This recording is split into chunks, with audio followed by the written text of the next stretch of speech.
Hoy, hoy sábado 7 de junio del 2025, con el tema ¿Dónde está vuestra fe?, nos acompaña el hermano Víctor Manuel Henao.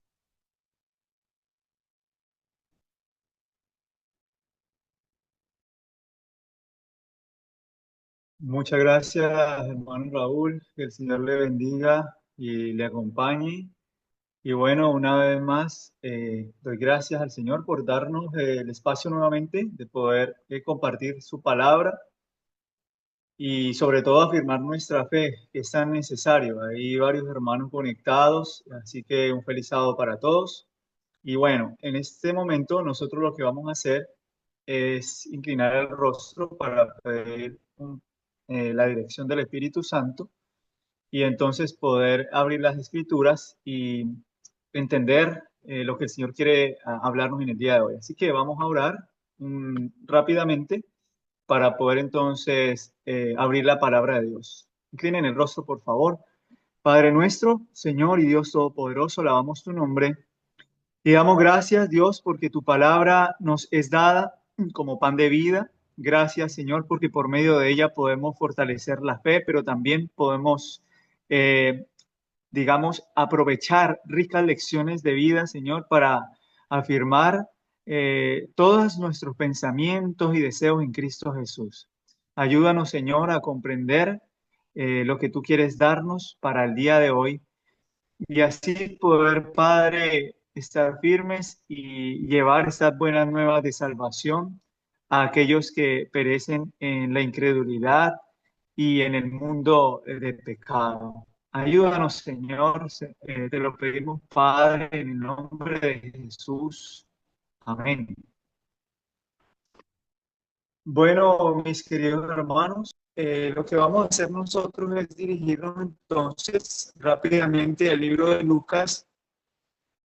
Y vamos a leer el capítulo 8 de Lucas. Entonces, ahí vamos a poder nosotros ver, presenta la palabra de Dios con respecto a este acontecimiento que tiene una relación bien directa, un capítulo con el otro. Me refiero a que el libro de Lucas, capítulo 8, en el versículo 22 hasta el 25, en ese capítulo se nos muestra a nosotros un acontecimiento que surgió luego de todos aquellos eventos que ocurrieron, milagros, sanaciones de parte del Salvador, ahí en su región, en Galilea. Aparte de eso, los judíos y los fariseos lo asediaban y lo agobiaban, tratando de tentarle, pero aún así, El Salvador, ya cansado también por toda su labor, pero también queriendo apartarse un poco de la mala influencia de estos líderes, quiso entonces ir a una barca con sus discípulos. El contexto entonces es todo aquello que el Señor había estado realizando, todos aquellos milagros, todas aquellas sanaciones, todas aquellas enseñanzas a partir de la palabra de Dios por medio de parábolas, de la ilustración de la semilla que es esparcida en la tierra y entonces da fruto para vida eterna, la parábola del sembrador, todo aquello que el Señor había hablado ilustrando acerca de las cosas celestiales había sido parte de su discurso. Sin embargo, sabemos que el Señor había hecho todas estas cosas para que las personas pudiesen entender el reino de los cielos, de manera que el Señor, habiendo hecho todo aquello, habiendo ya instruido, habiendo ya enseñado, ahora decide apartarse, y es donde el versículo 22 de Lucas capítulo 8 nos dice lo siguiente: aconteció un día que entró en una barca con sus discípulos y les dijo: pasemos al otro lado del lago. Y partieron.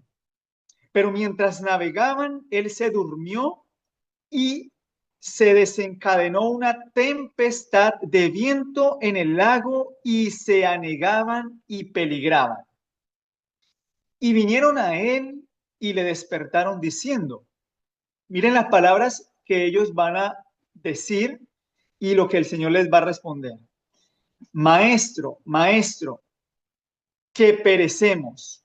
Lucas capítulo 8 dice eso, pero cuando tú lees Marcos capítulo 4, vamos a ir a Marcos un momento, pero notemos las palabras que utiliza Marcos, porque ahí tenemos los tres evangelios sinópticos y Marcos tiene ese mismo relato, pero miren lo que dice el versículo eh, 38 del capítulo 4 de Marcos, en las siguientes palabras. Y él estaba en la popa, durmiendo sobre un cabezal, y le despertaron y le dijeron, Maestro, ¿no tienes cuidado que perecemos? Bueno, al parecer esta pregunta nos da a entender algo. Uno, parece que el maestro no se da cuenta de lo que está ocurriendo. Número dos, los discípulos están apesadumbrados porque parece que el maestro no está viendo por lo que ellos están pasando.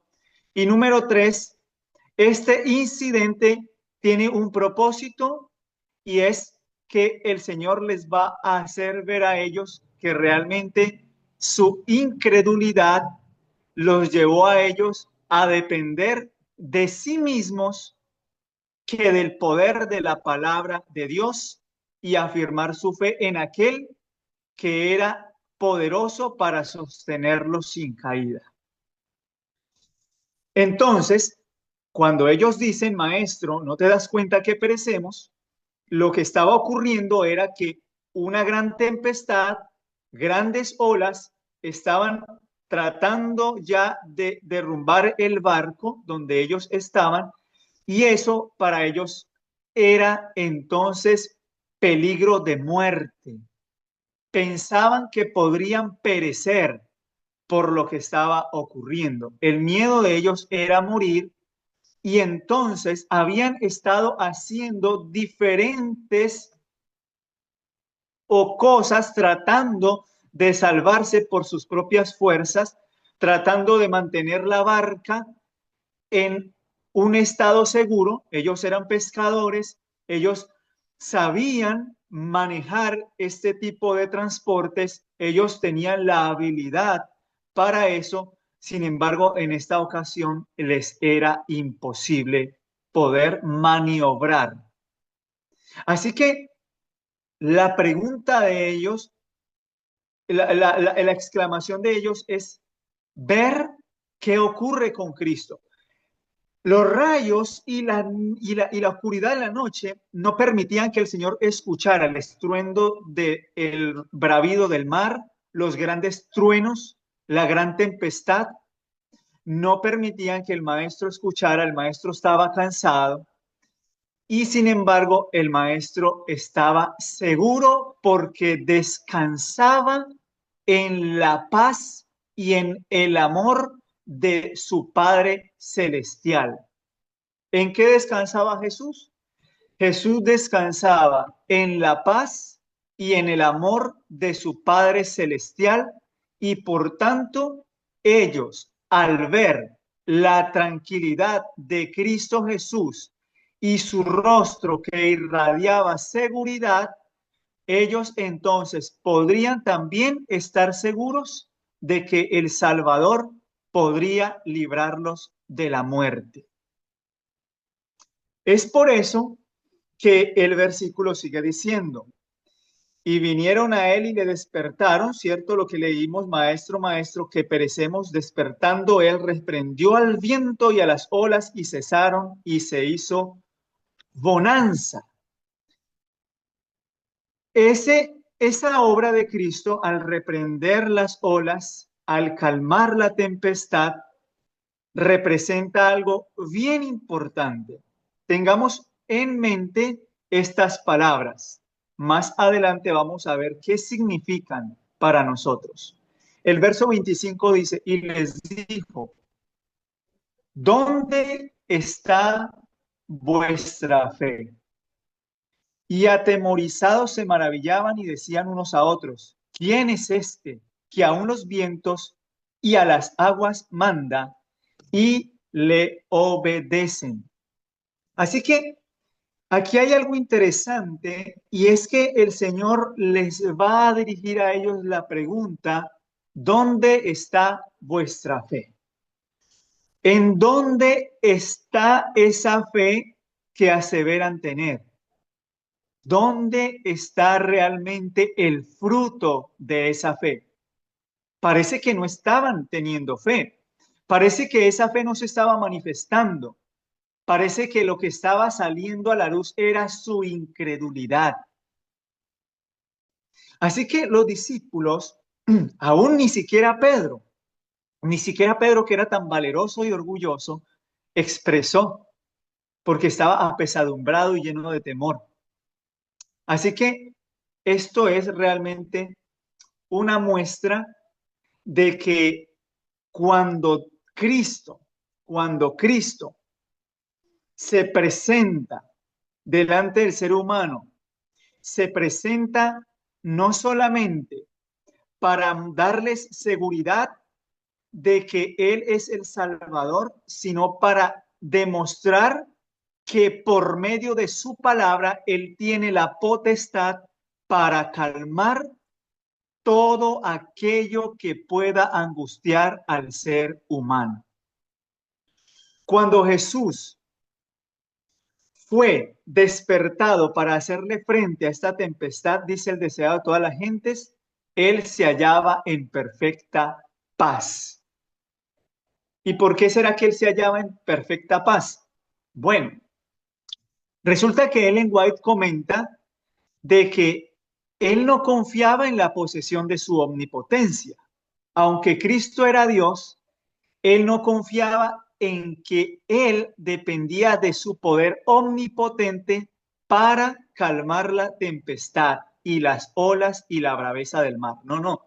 Él no confiaba en la omnipotencia.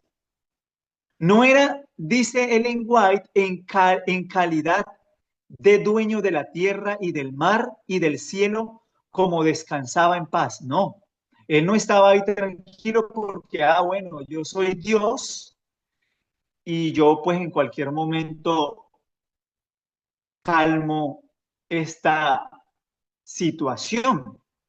Yo soy el Todopoderoso y pues yo aquí por eso estoy tranquilo.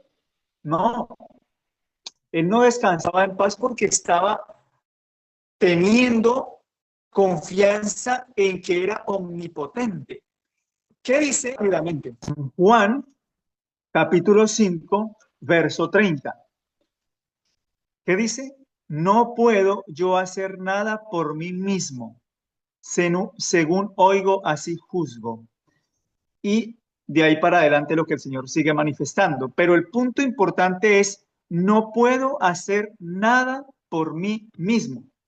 Y cuando el Señor dice nada, es nada. Ni siquiera los milagros de sanación, ni siquiera el poder despertar a los muertos de sus tumbas. Nada de lo que el Señor hacía lo hacía por sí mismo. Nada de lo que el Señor hacía lo hacía porque Él utilizaba su omnipotencia. No, no. Jesús confiaba en el poder del Padre y descansaba en la fe. ¿Qué quiere decir eso? Que Cristo dependía del Padre y debía ejercer fe en Él. Eso quiere decir, Cristo era totalmente hombre y Él ejercía fe y es por medio de esa oración que Cristo eleva al cielo para que calme las tempestades que el Padre responde.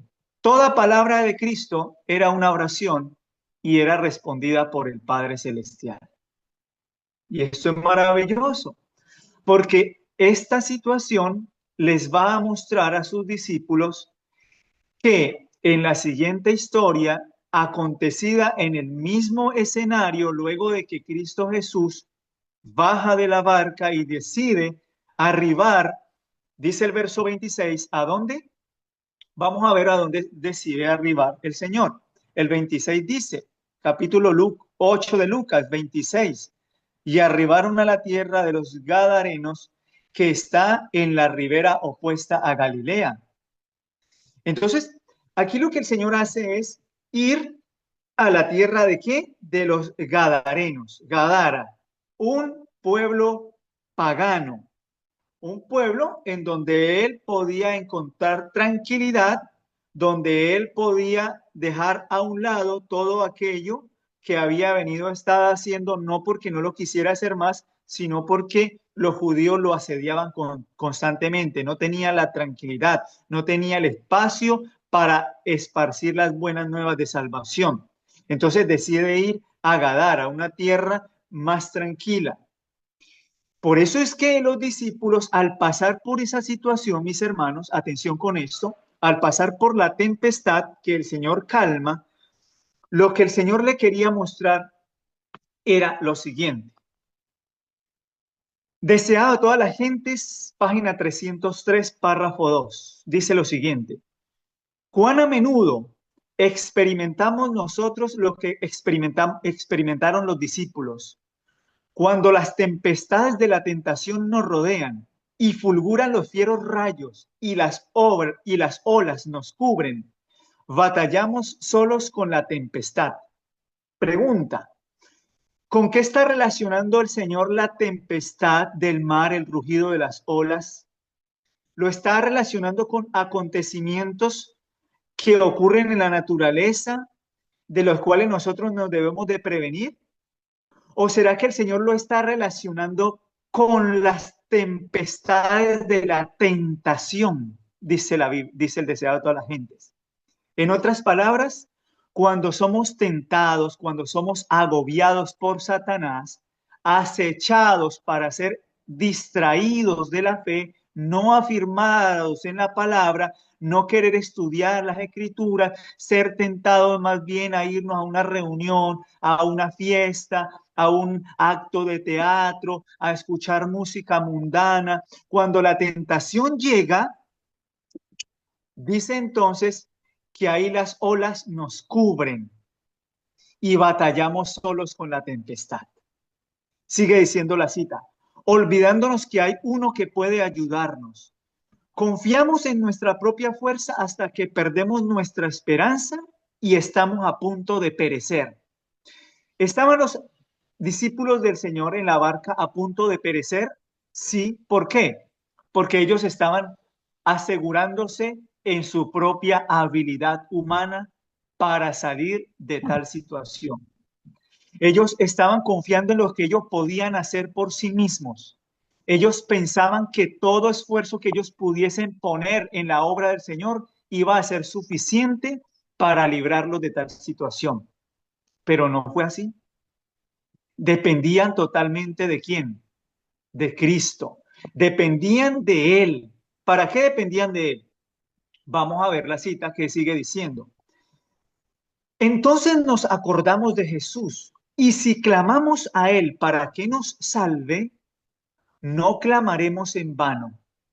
Aunque Él con tristeza reprende nuestra incredulidad y confianza propia, nunca deja de darnos la ayuda que necesitamos.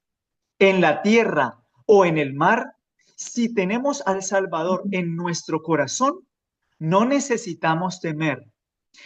La fe viva en el Redentor serena el mar de la vida y de la manera que Él reconoce como la mejor nos libra del peligro. Si el Señor sabe que nosotros tenemos que pasar por momentos difíciles donde la tentación nos agobia y nos asedia, el Señor es poderoso para sacarnos de ahí y darnos poder para esa tentación, para no caer en el pecado. Juntamente con la tentación, dice el apóstol Pablo en Primera de Corintios, Él nos dará la salida. Es por eso que necesitamos ¿qué? Necesitamos confiar en su poder, en su ayuda. En eso necesitaban confiar ellos. Entonces, por eso el Señor le pregunta, ¿dónde está vuestra fe? Y ellos se sorprenden, bueno, ¿y quién es este que aún las olas, las aguas, y manda y le obedecen? La pregunta es, ¿el Señor puede por medio de su palabra retener las olas de las pasiones y de la tentación, puede la palabra de Dios hablar y entonces darnos a nosotros la serenidad que necesitamos para apartarnos del pecado. Por supuesto que sí. Eso es lo que está diciendo la Biblia y eso es lo que está diciendo el espíritu de profecía en el deseado de toda la gente. Y es por eso, mis hermanos, que viene entonces esta lección espiritual. La lección espiritual, ¿cuál es? Sigue diciendo la cita, deseado de toda la gente, dice: la vida de cada hombre testifica acerca de la verdad de las palabras de la Escritura. Los impíos son como el mar en tempestad, que no pueden estarse quieta. No hay paz, dijo mi Dios, para los impíos. Eso lo dice Isaías 57, 20 y 21. No hay paz para quién? Para los impíos, para el transgresor de la ley, para el que se aparta de la palabra de Dios. Para ese no hay paz. Pero Romanos 5:1 dice: justificados pues por la fe tenemos ¿qué? Tenemos paz para con Dios. En otras palabras, la justicia por la fe, la justicia de Cristo, trae paz. ¿Por qué trae paz? Porque nos da victoria sobre el pecado. Eso es lo que está diciendo la Escritura. Si usted no está teniendo victoria sobre el pecado, entonces usted está confiando ¿en quién? Usted está confiando en sus propios méritos y usted está confiando en su esfuerzo humano, como lo hicieron los discípulos. Usted está confiando en que apartado de Dios usted sí puede hacer algo. Y la Biblia dice lo contrario. Entonces, lo que dice Isaías 57:20, que los impíos son como el mar en tempestad y que no pueden estarse quieta, no hay paz, es contrario a lo que dice Romanos 5:1. Justificados pues por la fe tenemos paz para con Dios.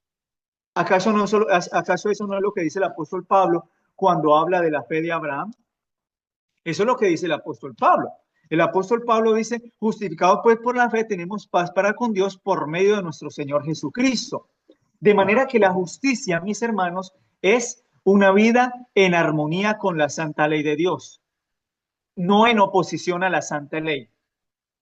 ¿Y por qué ocurre entonces eso? Bueno, el deseado de toda la gente dice en la página 303, en el párrafo 3, dice: mientras el yo no está subyugado, no podemos hallar descanso. Las pasiones predominantes en el corazón no pueden ser regidas por facultad humana alguna. De repente pensamos, mis hermanos, hago un paréntesis acá, que nuestras facultades, cuando las ejercitamos a través de tal vez la lectura de libros que tal vez nos muestran a nosotros algo que nos da a nosotros un punto de superación personal y cualquier otra estratagema humana que se invente a partir de la filosofía o teorías vanas del hombre, entonces creemos que con eso es suficiente y no necesitamos de la fe. No necesitamos la fe que viene por el oír y el oír por la palabra de Dios. No necesitamos de eso, no dependemos de eso. Pero leímos al principio una cita del conflicto de los siglos que dice: y hayan recibido el amor de Dios. No hay otra forma. Así que es por eso que esa confianza que ellos tenían ahora iba a ser contrarrestada con la fe de ¿quién? Con la fe de Jesús. Porque Jesús ejerció fe en el Padre y por eso él tenía paz en medio de esa tempestad. Él no estaba ahí porque se estaba haciendo el de la vista gorda, como dice uno allá en Colombia. Se estaba haciendo el del oído sordo y no escuchaba nada. Entonces, bueno, dejémoslos a ver ellos cómo se salen con las suyas. No, el Señor tenía fe en la palabra de Dios, tenía fe en su Padre y él deseaba que los discípulos confiaran en él. Cuando usted y yo pasamos por tentaciones severas, no es necesidad que caigamos, necesitamos confiar en Dios porque Él es poderoso para librarnos de la tentación. Así que por fiera que sea la tempestad, sigue diciendo la cita, los que claman a Jesús, Señor, sálvanos, hallarán liberación. Su gracia que reconcilia al alma con Dios calma las contiendas de las pasiones humanas y en su amor el corazón descansa. Así que eso es lo que realmente hace la Biblia. Eso es lo que hace la palabra, mis hermanos. Cuando nosotros vamos a Cristo por liberación, su gracia nos reconcilia con Dios. Esto no es gracia barata, esto es gracia que transforma, gracia que nos hace a nosotros verdaderos hijos de Dios. Ahí está el verdadero amparo, ahí está el verdadero efecto de la justificación por la fe. Hermanos, Romanos 5.1 lo leímos, pero Isaías 32.17 también dice algo interesante. Y el efecto de la justicia será paz. Léalo. Isaías 32.17. Y la labor de justicia, reposo y seguridad para siempre. ¿Está usted experimentando la verdadera justificación por la fe? Bueno, esto es lo que produce la justicia por la fe. Esto es lo que produce la verdadera justificación. Cuando usted está en paz, cuando Dios lo hace a usted obediente y realmente hay reposo en él. Así que eso era lo que ellos necesitaban comprender y es por eso que ahora viene una escena que puede ser demasiado fuerte para un ser humano si en ese momento la contemplara. Si usted se encuentra en la calle con un endemoniado desnudo, rasgadas sus vestiduras, no, dice desnudo, no tenía ropa, no vestía ropa, estaba desnudo totalmente, ni moraba en casa, sino que moraba en donde dice la escritura, en los sepulcros. Lucas capítulo 8, versículo 27. Cuando el Señor llegó aquí a esta tierra, donde él esperaba encontrar algo de tranquilidad, apartándose de ahí de Galilea, ¿qué pasó? Ahora se encuentra con una escena de estas. Ahora se encuentra con un endemoniado. Le pregunto, ¿el endemoniado es peor que la tempestad que ellos experimentaron? Bueno, vamos a ver qué es lo que pasa, vamos a ver qué es lo que nos dice la escritura. Dice el verso 28 de Lucas capítulo 8. Al ver a Jesús, lanzó un gran grito y postrándose a sus pies, exclamó a gran voz, ¿qué tienes conmigo, Jesús, Hijo del Dios Altísimo?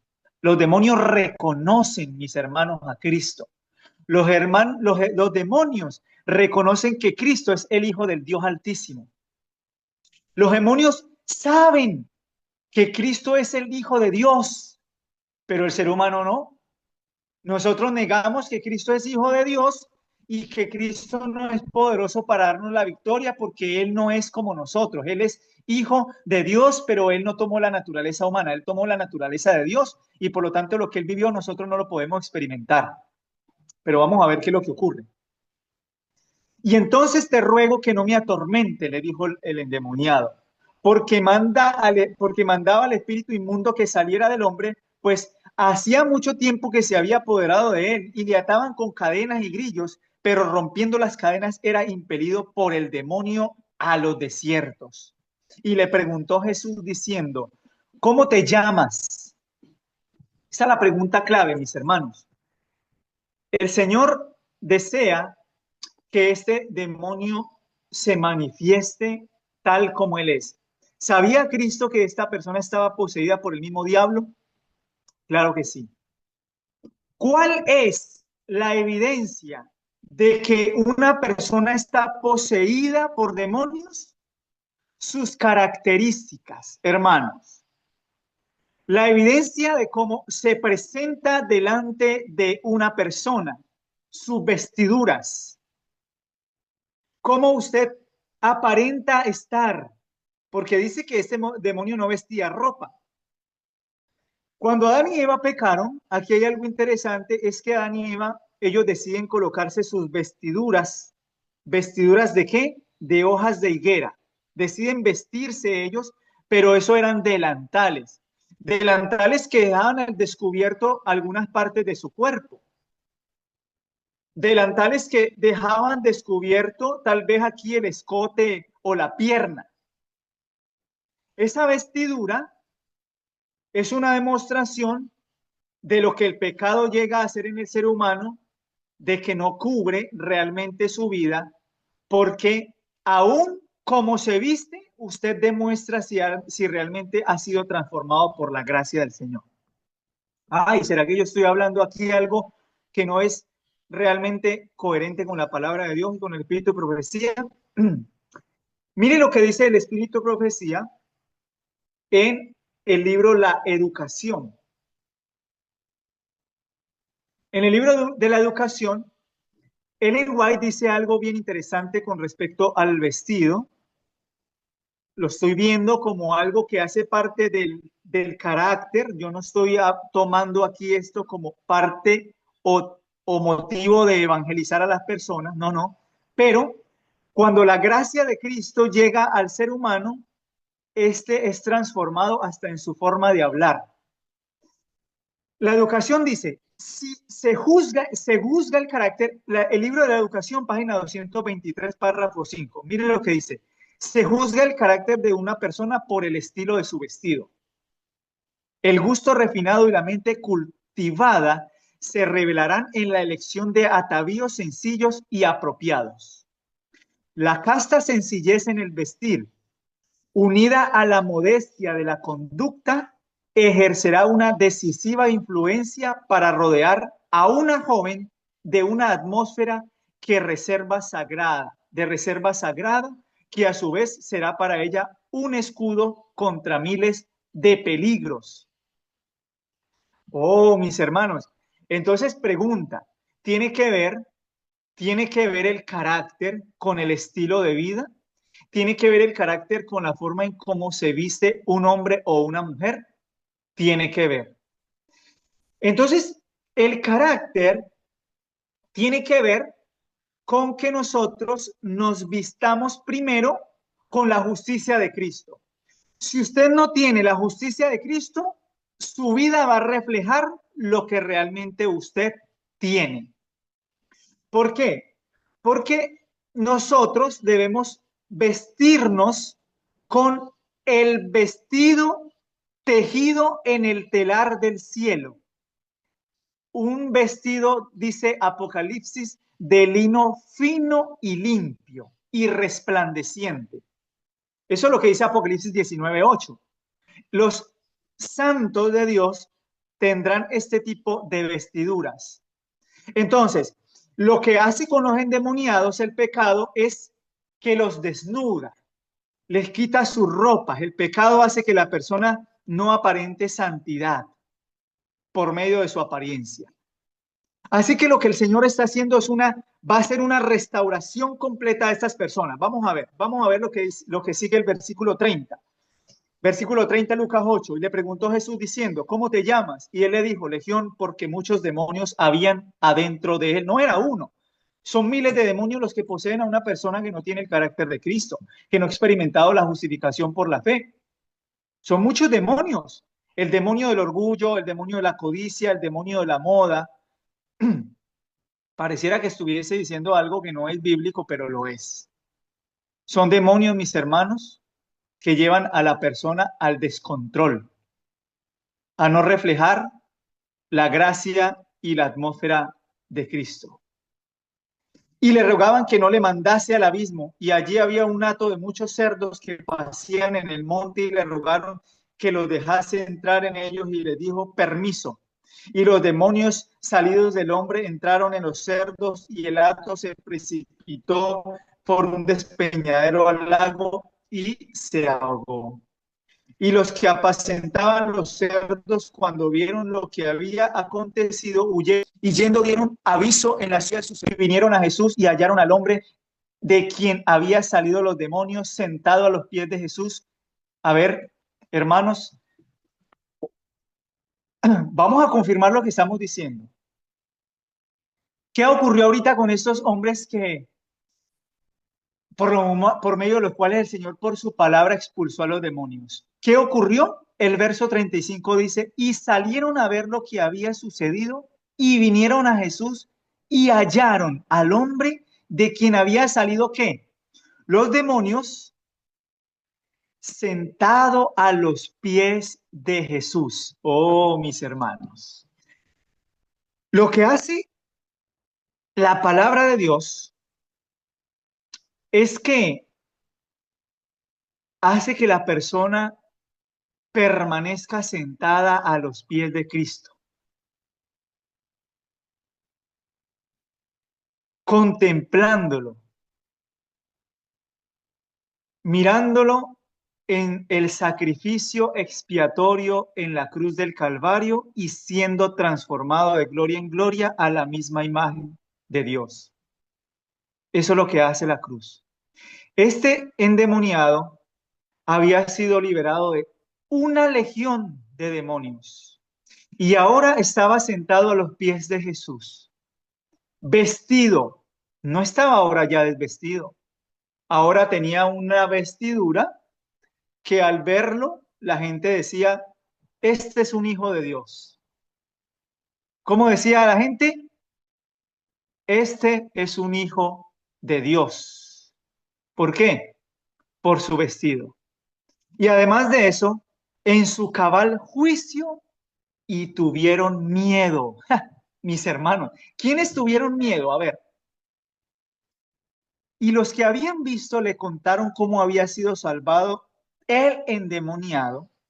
El 37 dice, entonces toda la multitud de la región alrededor de los Gadarenos le rogó que se marchase. ¿Por qué querían que Jesús se marchase? Porque Jesús había causado una pérdida en sus ganancias económicas. El Jesús de la Biblia había permitido que estos cerdos, este hato de cerdos, esta piara de cerdos, se precipitara por un abismo y perdieran sus ganancias. ¿Por qué? Porque eso no era realmente una evidencia de que ellos estaban realmente seguros. No hay seguridad en la ganancia mundanal, no hay seguridad en las riquezas, no hay seguridad en lo que el ser humano pueda palpar y tener. No, no, no hay seguridad en eso. Sin embargo, Ellen White dice lo siguiente, yo quiero leer acerca de ese hecho eh, que le ocurrió a estas personas de Gadara con respecto a este hato de cerdos cuando es enviado al precipicio. Quiero leer en el deseado de todas las gentes lo siguiente. Permítanme un segundo, aquí lo estoy buscando. Dice así, deseado a toda la gente, página 306, párrafo 1. Los habitantes de Gadara tenían delante de sí la evidencia viva del poder y la misericordia de Cristo. Veían a los hombres a quienes él había devuelto la razón, pero tanto temían poner en peligro sus intereses terrenales que trataron como a un intruso a aquel que había vencido al príncipe de las tinieblas delante de sus ojos y desviaron de sus puertas el don del cielo. Mis hermanos, el ser humano generalmente prefiere perder el don del cielo y la salvación por asegurarse sus ganancias terrenales. Generalmente el ser humano prefiere echar afuera a Cristo que se marche de nosotros porque tenemos miedo de él. ¿De qué tenemos miedo? De que el Señor nos aparte de lo que nosotros queremos. Tenemos miedo de que el Señor nos aparte de lo que más nos gusta. Tenemos miedo de que Cristo entre a nuestra vida y viva en nosotros como Cristo y el Padre eran uno. ¿Acaso esa no fue la oración de Cristo en Juan 17? Por esa unidad en la verdad, santifícalos en tu verdad. Tu palabra es verdad, Juan 17, 17. La palabra de Dios santifica, pero quien escucha la palabra y la rechaza porque quiere idolatrar el yo. ¿Notan? ¿Notan lo que hace esto? Yo no quiero que usted venga, Señor, a cambiar mis hábitos. Yo no quiero que usted venga a apartarme de lo que a mí me gusta, de lo que en lo que yo me deleito, Señor. No quiero que tú mores en mi mente por la fe. No quiero que tú habites por la fe en medio mío. No, no. Entonces, ¿qué sigue diciendo la cita? Sigue diciendo eh, que trataban como intruso a aquel que había vencido al príncipe de las tinieblas delante de sus ojos y desviaron de sus puertas el don del cielo. No tenemos como los gadarenos oportunidad de apartarnos de la persona de Cristo, porque Cristo no está delante de nosotros físicamente, y sin embargo son muchos los que se niegan a obedecer su palabra. porque la obediencia entraña el sacrificio de algún interés mundanal, por temor a que su presencia les cause pérdidas pecuniarias, es decir, pérdidas de qué? De valor. Muchos rechazan su gracia y ahuyentan de sí a su espíritu. Entonces, ¿cuál es el espíritu que el ser humano quiere que more? El espíritu del endemoniado. Yo prefiero el espíritu del endemoniado que me haga tener una apariencia que para el ser humano pareciera ser más agradable que tener el espíritu de Cristo que ahuyenta a los demonios y que me hace participar de su gracia. Y es por eso que eso, hermanos, tenía que acontecer para que los discípulos pudiesen entonces entender la pregunta de Cristo: ¿dónde está vuestra fe? Ahora viene este acontecimiento de esos endemoniados, son elevados a la norma cristiana en sano juicio, en el carácter de Cristo, en la elevada vocación, y entonces son preparados ¿para qué? Son preparados ¿para qué? Y el hombre de quien habían salido los demonios le rogaba que le dejase estar con él, pero Jesús le despidió diciendo, ¿qué dice el verso 39 de Lucas 8? Vuélvete a tu casa y cuenta cuán grandes cosas ha hecho Dios contigo. Eso es lo que el Señor le manda a aquel que es transformado por su gracia. Vuelva a su casa y vaya, cuente lo que el Señor ha hecho por usted. Pero si el Señor no ha hecho nada por mí, porque yo no he permitido que Él haga algo por mí, entonces ¿yo qué voy a contar? No puedo contar nada. Pero cuando el ser humano es imbuido de la gracia de Cristo y contempla a Cristo como expiación por el pecado, entonces la justicia de Cristo hace el hombre justo y cabal, y esto es suficiente para que el evangelio pueda ser llevado, para que vayan y lleven las buenas nuevas de salvación, mostrando a un Cristo que puede transformar completamente al ser humano. Termino con esta cita. Obreros Evangélicos, página 315. El sacrificio de Cristo como expiación por el pecado es la gran verdad alrededor de la cual se agrupan todas las demás verdades. Para ser correctamente entendida y apreciada, cada verdad en la palabra de Dios debe ser entendida desde Génesis hasta Apocalipsis. Esa cita la compartí en la mañana, pero es una cita, hermanos, que nosotros debemos comprender. ¿Por qué desde Génesis hasta Apocalipsis debemos ver a Cristo? Porque Cristo es el único capaz de operar en la mente para sacarnos de los malos deseos y las pasiones de la carne. ¿Por qué tiene que ser comprendida y apreciada correctamente? ¿Por qué? Porque esta verdad es la verdad que ha de transformar al ser humano. Es por eso que dice, presento a ustedes el grandioso monumento de misericordia y regeneración, salvación y redención, el Hijo de Dios levantado en la cruz. Ese ha de ser el fundamento de los discursos de nuestros ministros. Cuando nosotros presentamos a Cristo, mis hermanos, nosotros debemos presentar a Cristo, perdón, como un Cristo que ejerció fe en la palabra del Padre, que actuó no por su propia fuerza ni por su propia voluntad, pues el Señor dijo, nada puedo hacer por mí mismo. Todo poder me es dado, todo poder me es dado para que el ser humano también pueda obtener el mismo poder y así entonces ir a hacer lo que el Señor le invita a hacer. Si eso no es una evidencia, entonces necesitamos experimentar la palabra que nos firmes contra los engaños de Satanás. En el tiempo en el que vivimos, mis hermanos, nosotros podemos distraernos de muchas cosas. Muchas cosas pueden ser elementos distractores para nosotros, ya sea sus proyectos, ya sea lo que ocurre a nuestro alrededor, ya sea la evidencia de todo el trastorno moral y terrenal que está ocurriendo a través de acontecimientos que avanzan con gran rapidez y sin demora. Entre tanto, dice la Biblia que la expiación de Cristo por el pecado es la gran verdad alrededor de la cual se agrupan todas las demás verdades. Toda verdad que sea predicada a partir de la Biblia, a partir de las profecías, debe de girar en torno a la cruz de Cristo.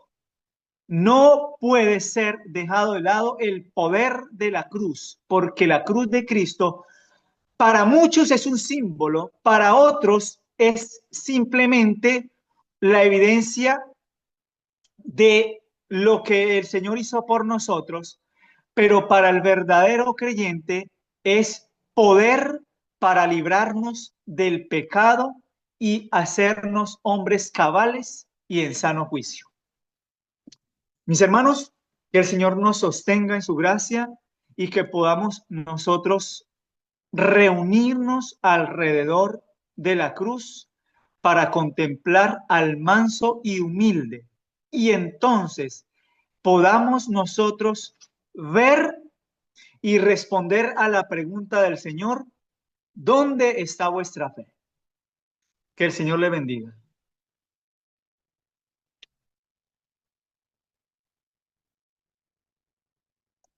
Vamos a terminar, yo creo que en una oración.